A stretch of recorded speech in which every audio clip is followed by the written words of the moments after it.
guys, I'm Haley. And I'm Mitch.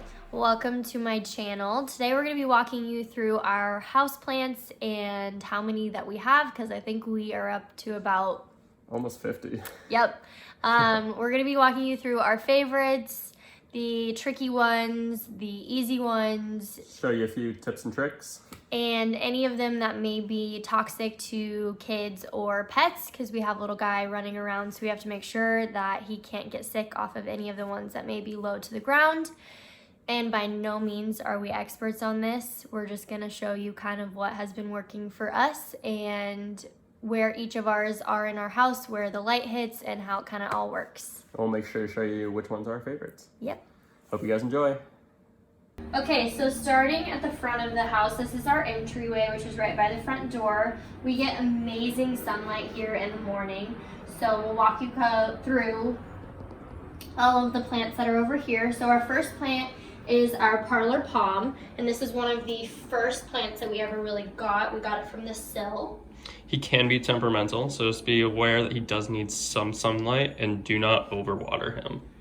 The second plant is the striped calathea. In this plant, we actually are still kind of learning his temperament. About a week ago, all of his leaves were sticking straight up because he was being like sunburnt and he was trying to protect himself. So we moved him over here and he's doing much better. The plant down in here is our terrarium that we actually made. There was a fake plant in there and we ripped him out and put a succulent in here, and he's doing so well. He's so happy. The other plant down here is the Swiss cheese plant, which is doing super well. It is slightly toxic to pets, so you just have to be careful. Bodhi isn't much of a plant chewer, but we just have to make sure and watch him. He actually jumped on it by accident and broke a few of the palms off, but it's actually been doing really well since. I think it got a little bit of its own like natural trimming. And then our plant up here is my favorite plant in the house. It's the string of hearts. Haley actually got me this for Valentine's Day this year. And it has grown so much in the past few months. It's like overwhelmed with happiness. And then we get most of our plants from our local nursery, which we'll tag below. And then same for all of my like plant hangings. I will tag where I got each of them down below as well. This is my favorite corner of the house, which is also Bodhi's favorite corner. We have his little bed over here, and like I said, he's not a plant chewer, but if your dog is, just be very careful as to what plants you have around him. So this is a corner that gets the absolute most sunlight, which is why we have all of our guys that need a lot of light over here. So we'll walk you through each one. The first one over here is the ZZ plant, which we got him from the SILL, and he's doing really well over here with a lot of sun. Next to him, we have my little Medusa head, which is my favorite pot I've ever bought in. But we have a fern in there, which is extremely temperamental and has to get watered every single day. And then back behind him, we have the fiddle leaf. He is such a fun plant, very temperamental, so just be kind of aware of how much you're watering him, the type of sun that he's getting. It's going to look like the bottom leaves are going to die when you first get it, but then he'll perk right up once it's time. And then back behind him, we have a little succulent, also known as the jade plant down here, which is just really good to like fill the space. And then we have a palm grass right over here, which is doing really well, super easy to take care of. And then behind him, we have the rubber tree plant, which is doing amazing back down in here. He does such a good job at filling just under the lamp over here. And then over here is Mitch's favorite plant. This is the weeping fig. He was a little sad, and then we repotted him and he perked right up. He's had so much new growth since then. And then over here we have the most common plant in our house, which is called the pothos, also known as ivy. You'll see him kind of over bookshelves or next to showers, etc. And he actually just got repotted and is doing really well with his transition. So now, as a quick pro tip, one of our favorite tools is our moisture meter, especially with our temperamental plants like this fern. So all you have to do is you stick it in to the soil and it gives you a little reading. So this one, it's showing that it is dry. So just like all of our other plants, it'll kind of give us a little reading, but this means it's time to water them.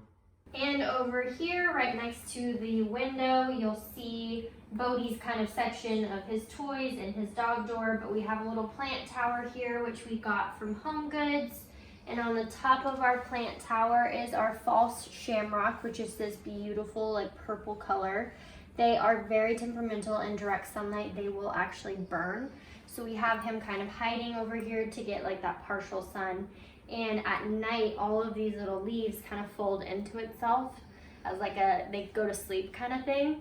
And then underneath him, we have our Hoya plant, which is like a tropical plant. It's supposed to flower, but we just got him, so he's kind of taking time to like root and figure it out. But he does really well with like holding moisture, so you don't have to water him all that often. And then down here, we have another temperamental guy. This is our peperomia. When we first got him, he kind of died off, but through using our moisture meter, he quickly came back. And as you can see, there's all this new growth coming up. And then around the corner from Bodhi's toys, we have our corn plant, which is doing really well. You'll kind of see we did prune some of the dead off as he gets a little temperamental in direct sunlight. I actually took him outside when we first got him, and I did sunburn him, so a lot of that cutback growth is from my new plant experience. But if you come down in here, we kind of trimmed off some of the like dead undergrowth to allow for new, and you'll kind of see that is working. Okay, so over here right above the couch, you'll see we have a few over here. This is our philodendron, which is a part of the ivy family, and we just upgraded his pot, so he's doing really well with new growth. We actually got him when he had 5 leaves, so he's kind of taken off over time. Yeah. And then up here you'll see another one of our pothos, which is a part of the ivy family. And like we said, it's one of our most common houseplants that we have. And he's kind of taken some time, but we just gave him a little bit of a new pot, so he's doing really well with his growth. And just super green leaves. Using our moisture meter, we can kind of know when this guy needs a little bit more love. And then up here in this little nook that Mitch made is our zebra plant, which is super great for all beginners, super easy to take care of. On our kitchen table, we have another little pothos over here. He was actually one of the first plants I really got, and when I brought him to our old place, Mitch was like, he's dying because he's eating all of the dirt inside. So we actually just gave him new dirt, and he's done a lot of new growth, so you can kind of see him over here. He was not like that. There was like 5 leaves before. So over in our kitchen area, we have this guy over here, which is called a radiator plant. He's really cool. We're still kind of trying to figure him out, but he has a really beautiful like red pink color underneath his leaves, and you can kind of see his new growth that is coming. We actually just upgraded him, so he's a little weary about it. We're trying to figure out his growth over here. And then as you go over here, hanging above the kitchen sink is our blue star fern. He is one that has to be watered very frequently. I think every day to every other day, this guy has to get watered. And then our window over here, you'll see we're propagating again another little ivy over here, which you can kind of see his growth is amazing in direct sun. Later in the afternoon, he gets a lot of light. And then kind of just like our little windowsill of succulents, and then our little sweetheart plant right here, which is one of our OGs that we've gotten, and he's doing really well. And then over here we have a string of pearls, which similar to the string of hearts, it is extremely toxic to pets, so keep this up and away from them. And when we first got him, he was very small and kind of just in the middle, and he's done some really great growth over here. And a fun fact about these guys, if one of these breaks off, you can just lay him across the top and he will reroot himself.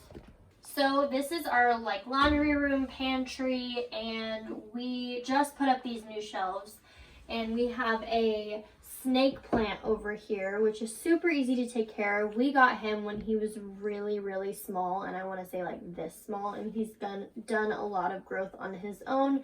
They do not require a lot of water or being taken care of very much. They're super hardy, especially for beginners. They are toxic to animals, so be careful. And then we have another string of pearls here. We got him kind of bigger already, and we have him hanging. So again, if one of these do break off, it won't be able to get on the floor, so Bodhi can't eat it. and he's doing really well. He gets a little bit of light in here, not too much, and he loves it. And you can kind of see all of his new growth down in here. So this is our bathroom, which doesn't get crazy amounts of light. This is kind of as bright as it gets, but we have another pothos in here, which is doing really well. He's like curling. He's like growing so much at a rapid pace. And then over here we have a snake plant. He is in rehab right now. We're trying to get him to come back. You can kind of see he's doing a lot better than he was. We gave him a new dirt in here and it's allowing for new growth, which you can see at the bottom. Again, super easy to take care of, but keep these away from kids and animals. Over here we have the American rubber tree plant. It is super hardy, super easy to take care of. He is not in a lot of light and he loves it. And we don't have to water him all that often, about once a week, or what our moisture meter tells us to. So this is our bedroom, which in the morning does get a little bit of sunlight, but not that often. And you will see kind of some repeat plants in here. So another snake plant, super great in low light. He's actually doing so well. We need to upgrade his pot here shortly. Super green and insanely tall. And then over here we have another zebra plant. Again, super easy to take care of. So in those low light areas, you can have a lot of these guys. These are some fake prawns I got from Target. And then over here on our shelves, we have a jelly bean. Sedum. He's like a little succulent guy, super easy. We got him when he had like one of these and he's grown a lot. So he's really fun. And then we have another philodendron up here. We just got him and he's doing really well. He's got a lot of growth and he actually has like a little flower guy over here. This side, we have another ZZ plant just down in the corner. Super easy to take care of and he's doing really well. They hold water pretty easily as well, so we don't have to water him all that often. Okay, so we've gone over about 10 different names for this room, but in spirit of Harry Potter, since I am a massive Harry Potter fan, we call it the room of requirement. So it's like our office, our hangout room, our puzzle room, whatever. But we have our great bookshelf over here with a giant pothos on top, and he's doing so well up there. I don't know how much longer he'll be able to stay up there because he's growing so much. And then down on the desk over here, we have a little mini version of him that we actually just potted, and we're gonna see how long it takes till he takes off. Hey guys, thank you so much for watching. If you are new here, please don't forget to subscribe. If you are a subscriber, thank you for coming back and watching another video. If you guys have any questions or want to know more, I will link our plant Instagram that he runs that shows all of our tips and tricks, how we take care of them, how we propagate, what tools we use, etc. So if you have any questions, you can DM us on that and we will respond to everybody. Let us know what you want to see in the next video.